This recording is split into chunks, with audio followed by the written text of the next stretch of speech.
अच्छे अभिभावक बच्चों का बेहतर भविष्य करते हैं, लेकिन कुछ पिता इतने बेहतर होते हैं कि वह अपना दायित्व निभाने के साथ माँ की जिम्मेदारी भी बखूबी निभाते हैं। जून का तीसरा रविवार फादर्स डे के तौर पर मनाया जाता है।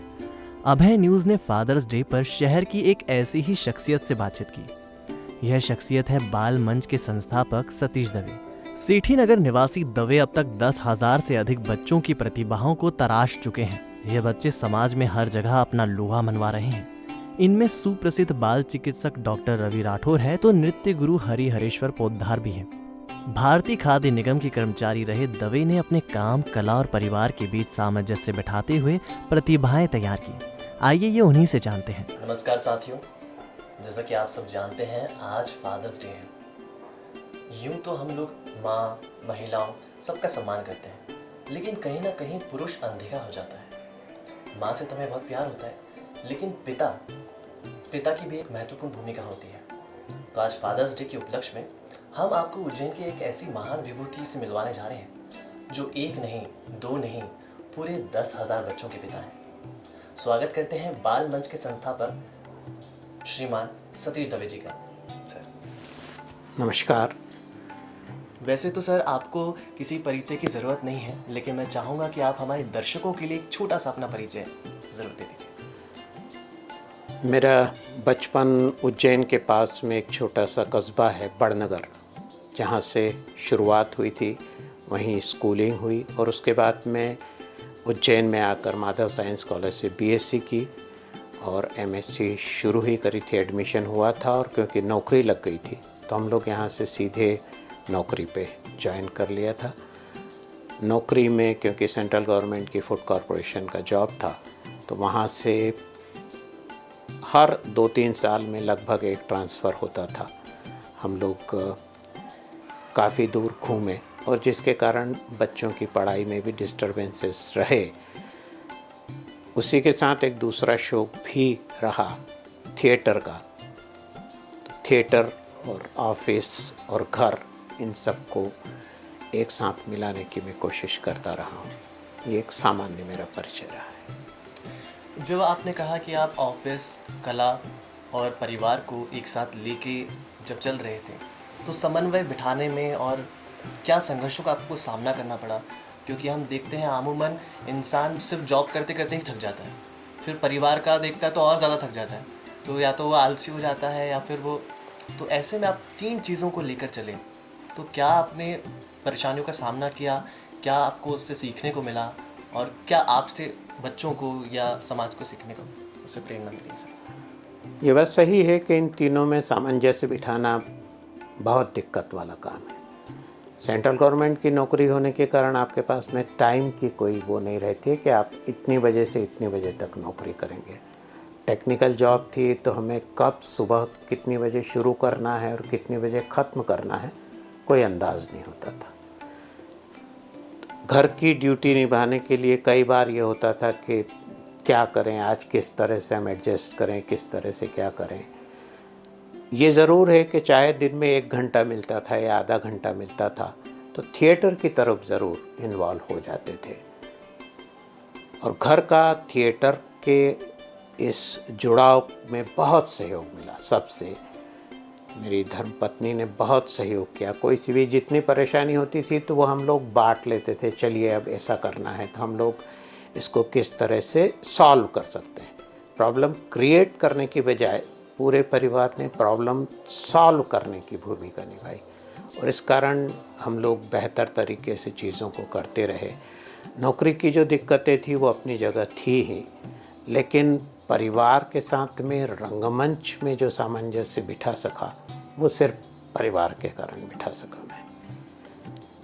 बच्चों के साथ क्योंकि नाटक करने का शौक़ रहा और इसलिए हम लोगों ने उस समय बालमंच संस्था शुरू करी थी और बालमंच के जो बच्चे शुरुआत में जुड़े थे 7 ही बच्चे थे जो आज उज्जैन में समाज के बहुत अच्छे स्थान पर कार्यरत हैं।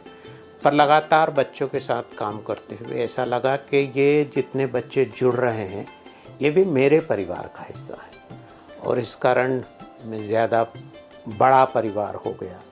मेरी जो 2 बच्चियां हैं वो भी उस परिवार में शामिल हो गई और उन्होंने भी उस पूरे परिवार को एक तरह से गूंथ लिया। ये हमारी एक्टिविटीज़ रहती थी। इसमें ऐसा तो कभी नहीं हुआ कि पापा आप बाल मंच के बच्चों को ज़्यादा तवज्जो देते हैं और हमको इतना टाइम नहीं दे पाते हैं, तो कुछ ऐसा नहीं हुआ? और इसके साथ ही एक और सवाल मेरा ये रहेगा कि आप देखते हैं कि परिवार में छोटा परिवार भी होता है या जॉइंट फैमिली होती है तो झगड़े होते हैं, सबके अलग अलग मत होते हैं, मतभेद होने लगते हैं। तो ऐसे में 10,000 बच्चों का परिवार लेके चलना बिना किसी परेशानी के, लड़ाई के, झगड़े के, और कला की बात, कला का क्षेत्र है तो उसमें कंपटीशन भी होती है, जेलसी भी होती है एक दूसरे से ऊपर जाने की, तो उसको आपने कैसे मैनेज किया और कैसे उन बच्चों को सिखाया कि इसमें कोई कंपटीशन नहीं है, जेलसी नहीं होना चाहिए, संस्कार जो होते हैं? क्योंकि हम देख रहे हैं कि आजकल मतलब कला का भी एक अलग रूप भी देखने को आता है, तो इस पे ज़रा प्रकाश डालिएगा सर। हाँ, ये बात कि बच्चों में क्या कंपटीशन रही होगी, कभी बोलते होंगे। जो बच्चों को पहले से अपने जो मेरे दोनों बिटियां हैं उनको जब बालमंच में जाते थे तो वहाँ वो मेरे बच्चे हैं इसलिए नहीं जाते थे, वो बालमंच के बच्चे हैं। तो उन्होंने वहाँ कभी शिकायत नहीं की कि हमें ज़्यादा इम्पोर्टेंस नहीं मिल रही है या इनको क्यों ज़्यादा प्यार मिला या उनको क्यों ज़्यादा। यूँ ज़रूर आपस में ज़रूर होती रहती है कि बड़ी बिटिया फ़ोन करके, अभी भी आज सुबह भी उसने बोला कि आप तो मेरे से बात ही नहीं करते हो, आप तो उससे ही बात करते हो। या फिर छोटी बोलेगी कि नहीं आप उसको ज़्यादा प्यार करते हो, मेरे को नहीं करते हो। ये ज़रूर है, लेकिन जब वो उन बच्चों के साथ रहते थे तो ये कभी परेशानी उन्होंने खड़ी भी नहीं करी, बल्कि सब बच्चे एक तरह से, क्योंकि उन्होंने कभी ये महसूस नहीं करा कि हमारे लिए ये चीज़ें हैं या हमारे लिए ये चीज़ें नहीं हैं। सारे बच्चे एक साथ सारी चीज़ें करते थे। तो मेरे लिए बहुत खुशी की बात होती थी कि हम सारे बच्चों को अपने साथ जोड़ रहे हैं। कई बार ये होता था कि उसका उससे झगड़ा हो गया, उसका उससे झगड़ा हो गया, पर जितनी आसानी से वो झगड़ा करते हैं बच्चे, उतनी आसानी से उनकी दोस्ती हो जाती है। तो वो हमारे लिए प्रेरणादायक हो जाती है कि देखो ये अभी इनका झगड़ा था, अब ये हो गया तो तुम नहीं करोगे? हाँ, नहीं करेंगे। और वो एडजस्ट कर लेते थे कि ये बहुत अच्छा हुआ, चलिए। बल्कि एक विशेष हम लोग कार्यक्रम भी करते थे जिसमें कभी झगड़े हो जाते थे तो हम विशेष रूप से उनके झगड़े ख़त्म करवाते थे। और दूसरी एक बात जो बच्चों में अब भी होती है होगी कि अक्सर बहुत सारी चीज़ें खाने से या करने से मना बोलते हैं, नहीं मेरे को ये सब्ज़ी पसंद नहीं है या मेरे को ये चीज़ नहीं करना है। तो हम कोशिश करते थे बालमंच में कि ऐसी जो चीज़ें हैं वो अवॉइड करें। ये पसंद नहीं, जैसे नॉर्मली होता है बच्चों को करेले पसंद नहीं है या किसी को लौकी पसंद नहीं या किसी को गिलकी पसंद नहीं। तो हम कोशिश यही करते थे, क्योंकि सब जब पूरे दिन के वर्कशॉप पूरे दिन चलता था तो खाना भी वहीं खाते थे। तो हम बच्चों के साथ जब खाते थे तो ये एक तरह से कोशिश यही करते थे कि जो बच्चा लौकी नहीं खा रहा है वो लौकी ज़रूर खा ले। अभी क्योंकि एक सोसाइटी का फ़र्क पड़ जाता है घर में, तो वो माँ बाप से ज़िद कर लेता है। पर जब इतने सारे बच्चे हैं तो वो जो एक हिडन प्रेशर उन पे आता, तो अपने आप सारी चीज़ें खाने लग जाते थे सारी। तो उनके परिवार वाले भी कई बार, ये पहले तो ये खाता नहीं था अब खाने लग गया, तो वो अच्छा लगता था। और अक्सर अभी भी होता है कि किसी के घर से फ़ोन आएगा कि आप बोल दो कि वो ऐसा कर ले, तो मान जाते हैं बच्चे। तो हमको अच्छा लगता है कि देखिए उस बच्चे को जो कि हमारा यूँ कहें तो हमारी न्यूक्लियर फैमिली का हिस्सा नहीं है, लेकिन उसका इतना विश्वास है कि ये जो कह रहे हैं ये सही होगा। कई बच्चे जो बड़े हो गए, अब उनके बच्चे हमारे साथ आ रहे हैं, तो वो भी तब भी यही होता है कि जो उन्होंने बोल दिया वो ठीक है। तो एक परस्पर प्रेम का जो लेन देन है वो बांटने की कोशिश हमने करी। तो ये जादू आपको कहाँ से मिला, आपने कहाँ से सीखा? और मतलब जो बच्चे आपकी बात को टाल ही नहीं पाते और मतलब पेरेंट्स की बात को टाल देते हैं, लेकिन आप से मतलब आप अगर जो बात वो नहीं करना चाहते हैं अगर आप वो भी बोलें तो वो तैयार हो जाते हैं। तो ये आपने कैसे बच्चों को बांध लिया, मतलब क्या कहेंगे इसके पीछे? मुझे लगता है इसमें बहुत ज़्यादा प्रभाव मेरे पिताजी का मुझ पर रहा है। मेरे पिताजी बड़नगर में ही छोटा सा कस्बा है, वहाँ पर डेंटल सर्जन थे और उस ज़माने में उन्होंने लाहौर से डिग्री ली थी डेंटल सर्जरी की। लेकिन एक तरह से वो सोशल डॉक्टर ज़्यादा थे। हर चीज़ में जहाँ भी उनको सोसाइटी में हम क्या कर सकते हैं, बहुत सारी एक्टिविटीज़ वो करते थे, खासकर कल्चरल एक्टिविटीज़, सोशल एक्टिविटीज़। और बहुत छोटा सा उदाहरण दूँ कि उज्जैन में उन्होंने क्लिनिक भी खोला था घंटाघर पे। जी। जो फ्रीगंज का सब्जी मार्केट है, सब्जी मार्केट के 80% जितने सब्जी बेचने वाले थे वो उनके यहाँ पर से मुफ्त में ही इलाज पाते थे। तो हमारे शायद कहीं न कहीं दिमाग में वो चीज़ें बैठ गई होंगी कि यदि सोसाइटी को हम कुछ देते हैं तो अपने आप सोसाइटी आपको कुछ देती है। और कभी उन्होंने पैसे की तरफ नहीं देखा कि इससे हमें पैसे मिल जाएंगे तो कुछ अच्छा होगा। बावजूद इसके कि वो डेंटल सर्जन थे, पर हम एक मिडिल क्लास फैमिली की तरह रहे। और मिडिल क्लास फैमिली का मतलब है कि आप किस तरह से चीज़ों से कंप्रोमाइज़ करते हैं। आपके पास में पैसा नहीं होता है तो आप हर चीज़ को कैसे, इस चीज़ को ऐसा, इस चीज़ को ऐसा। आपके पास में कुर्सियाँ नहीं होती थी तो पेटियाँ रख के उन पे गादी बिछा ली और उनकी सीटिंग बना ली। तो ये बहुत सारी चीज़ें, और रहा ही है हर मिडिल क्लास फैमिली का। तो ये चीज़ें शायद उनसे हमें हेरिडिटरी मिल गई है। तो हमने कोशिश करी है कि ये इन चीज़ों को बच्चों में भी बांट लें। जी, पर्सनल निजी ज़िंदगी में आपको मतलब आपके जीवन में क्या कैसा रहा निजी जो संघर्ष होता है, क्योंकि एक पिता के जीवन में जो भी बातें होती हैं वो किसी को बताता नहीं है, वो अपने तक ही रखता है, वो जज्बाती नहीं हो सकता। देखने में आता है कि जैसे वो अपनी इच्छाओं को मार लेता है। ठीक है, मतलब ऐसा कहते हैं कि जब आप पिता बनते हैं तो आपके ऊपर जिम्मेदारी आती है, फिर दूसरों के लिए जीने का मन करता है, बच्चों के लिए जीने का मन करता है। तो आपका वो निजी जीवन कैसा रहा, और इस पर आप थोड़ा सा प्रकाश डालें। ये बात सही है कि एक पिता के लिए ये बहुत आवश्यक होता है कि वो किस तरह से सारी चीज़ों को एक अम्ब्रेला प्रदान कर सके। क्योंकि आपके लिए जो बच्चे हैं वो आपको एक आइडियल के रूप में देखते हैं कि इन्होंने जो करा है, हर जो भी बच्चा है उसके लिए फादर जो है वो हीरो की तरह होता है कि जो भी वो कर रहा है उनको लगता है ये बेस्ट चीज़ें हैं। तो हमने कोशिश यही की कि हम किस तरह से उन चीज़ों में पीछे न हटें, या इन जो भी तकलीफ़ें हैं इन चीज़ों को रुकावट न मान लें अपनी ज़िंदगी में। श्रीमती जी की तबीयत ख़राब हो गई थी, कैंसर पेशेंट हो गई थी, बाद में किडनी की भी पेशेंट हो गई थी, मल्टीपल कॉम्प्लेक्स उनको हो गया था। पर पूरे परिवार ने उनको इसी तरह से चीज़ें करी कि चलिए हम ये है, ठीक है बीमारी है तो है अपनी जगह, लेकिन हम पीछे नहीं हटेंगे। यहाँ तक कि वो खुद भी बीमार कैंसर पेशेंट होने के बावजूद वो हमारे साथ कई नाटकों के शो में गई और ऐसी जगह चढ़ाई करने की भी कोशिश की जैसे शिखर जी है, वो बहुत ऊंची जगह है और बहुत वहाँ जाना होता है।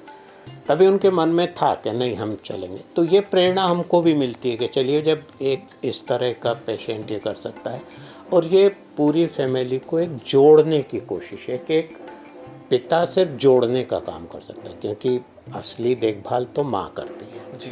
लेकिन पिता उनको जोड़ने की कोशिश करता है कि जो कहीं बीच में छोटे छोटे ब्रेकेजेस हैं कि ये इधर कहीं टूट रहा है इधर कहीं, तो वो कोशिश करता है कि इन चीज़ों को हम किस तरह से बचा लें। तो एज ए फादर हम यही कोशिश करते हैं कि जो अलग अलग हिस्से हैं वो जुड़ के एक फैमिली का रूप बना लें, ये हमने कोशिश की। इसके साथ ही जब आपकी धर्मपत्नी जी का निधन हुआ उसके बाद का जो लाइफ स्टाइल थी, क्योंकि जब दो लोग बिछड़ते हैं या जुदा होते हैं तो एक वो दुख की घड़ी होती है। उसके बाद पूरा आपने अकेले बच्चों को संभाला, परिवार को आप लेके चले, तो उस दौरान क्या संघर्ष आए? क्योंकि एक इंसान मन से भी टूटता है, उसका मनोबल भी गिरता है कुछ समय के लिए, तो उससे उभर के आना और बच्चों को बिल्कुल ये महसूस ना कराना कि उन्होंने कुछ खोया है, तो वो कैसा रहा आपका जीवन सर? ये बात सही है कि श्रीमती जी का बिछोड़ने का एक ऐसा वक्त रहा जब ख़ास ज़रूरत थी। जिस महीने में मेरा रिटायरमेंट होना था उसी महीने में वो नहीं रही, और एक ज़रूरत होती है, आप एक उम्र के बाद लगता है कि नहीं कोई साथी हो तो आपको अच्छा रहेगा। पर नहीं रही, पर बच्चों ने हमेशा ये कोशिश करी कि मुझे ये महसूस नहीं होने दिया। और क्योंकि थिएटर मेरी ज़िंदगी का हिस्सा बन गया, तो मुझे फिर अकेलापन कभी महसूस नहीं हुआ, और लगातार और ज़्यादा फिर बच्चों के साथ में काम करने की कोशिश करता रहा। तो वो जो एक दुख का एहसास था, मुझे लगता है शायद फिज़िकल रूप से वो प्रेजेंट ना रही हो, लेकिन आज भी हमारी सारी एक्टिविटी में वो शामिल रहती हैं। तो इसलिए वो अलग नहीं लगा कि अरे भाई क्या करें, अब क्या करें। बहुत सारी चीज़ों में याद आ जाती है कि अरे भाई ये चीज़ तो ऐसे हो सकती थी। तो ये आपको संबल ही देता है। इस तरह से ज़िंदगी कैसे आगे निकल जाए, ये हम लोग कोशिश करते हैं। जी, मैं अंत में आपसे ये जानना चाहूँगा, मतलब कि आज की पीढ़ी के लिए आप क्या कहना चाहेंगे? जैसे कि आज के पेरेंट्स हैं, दोनों जॉब करते हैं, चाहे माँ हो चाहे पिता हो, तो बच्चों को उतना ध्यान नहीं दे पाते। और पुरानी जनरेशन के जो पेरेंट्स हैं और अभी नई पीढ़ी है, तो इन लोगों को आप क्या शिक्षा देना चाहेंगे? क्या इनसे ऐसी बात कहेंगे कि जो इनके जीवन में खटास आ रही है या नहीं बन पाती है? आजकल बच्चे छोटी छोटी बात पे सुसाइड कर लेते हैं, घर छोड़कर चले जाते हैं, माँ बाप भी बच्चों पर ध्यान नहीं दे पा रहे हैं। तो इसको लेकर आप कुछ उनको बताना चाहें, जिससे वो उनका जीवन और बच्चों के बीच जो ट्यूनिंग है, बॉन्डिंग है, उसको वो सुधार पाएँ? मुझे लगता है कि एक पिता की भूमिका सबसे ज़्यादा बच्चों को और परिवार को जोड़ देती है। बहुत सारी विपरीत परिस्थितियां हैं, खासकर जो टेक्नोलॉजी ने जो हमें एक तरह से इतना बड़ा कैनवास दे दिया है, उसके कारण बच्चों की सोच में फ़र्क आया है। पर यह शुरू से रहा होगा, ऐसा नहीं कि आज आया है। और वो जो मेंटालिटी आज है वो शायद पहले भी रही होगी, लेकिन जिस दिन ये चीज़ समझ में आ जाए कि इन सारी चीज़ों के बीच में कहीं ना कहीं हमें समझौता करना है। ज़िंदगी समझौते का दूसरा नाम है। आप चाहे कितनी भी बड़ी पोजीशन पे पहुंच जाए या कितनी भी सफलताएं हासिल कर लें, लेकिन कहीं ना कहीं किसी चीज़ के लिए आप समझौता करते ही हैं। तो आप अपनी खुशी के साथ भी समझौता कर लें, बजाय ईगो पालने के कि मेरे बच्चे ने ऐसा क्यों कह दिया या उसने ऐसा क्यों कहा, मैं जो कह रहा हूँ वही घर में होना चाहिए। अधिकतर चीज़ें यदि हम बच्चों के पसंद की करने लगे, तो मुझे नहीं लगता कि कभी कोई दिक्कत आएगी। यही मैं कहना भी चाहूँगा, क्या ये बच्चों के साथ बच्चे बनकर जिए, तो आपको भी अच्छा लगेगा और बच्चों को तो अच्छा लगेगा ही। जी, बहुत बहुत धन्यवाद। तो अभी आपने सुना सतीश दवे जी को, जिन्होंने बहुत अच्छी बातें कही और नई पीढ़ी के लिए और उनके पेरेंट्स के लिए उन्होंने कहा कि अगर आपको समन्वय बनाना है तो आपको ईगो को छोड़ना होगा। कहीं ना कहीं ये जो अहंकार है, अहम है, ये ज़रूर आता है कि पापा ने मुझे ऐसा क्यों बोल दिया, या बच्चा सिर्फ मेरी ही बात सुने। तो चाहे पिता हो चाहे बच्चे हो, उन दोनों को इस चीज़ का ध्यान रखना चाहिए, जिससे कि उनके बीच की जो ट्यूनिंग है वो अच्छी हो। और जैसा कि आपने जाना कि आज फादर्स डे है, तो पिता की क्या भूमिकाएं होती हैं, वो किन किन चीज़ों को सामना करता है, किन किन चीज़ों को फेस करता है, वो भी आपने देखा। तो इसी के साथ मैं विदा लेता हूँ, फिर मिलेंगे। नमस्कार।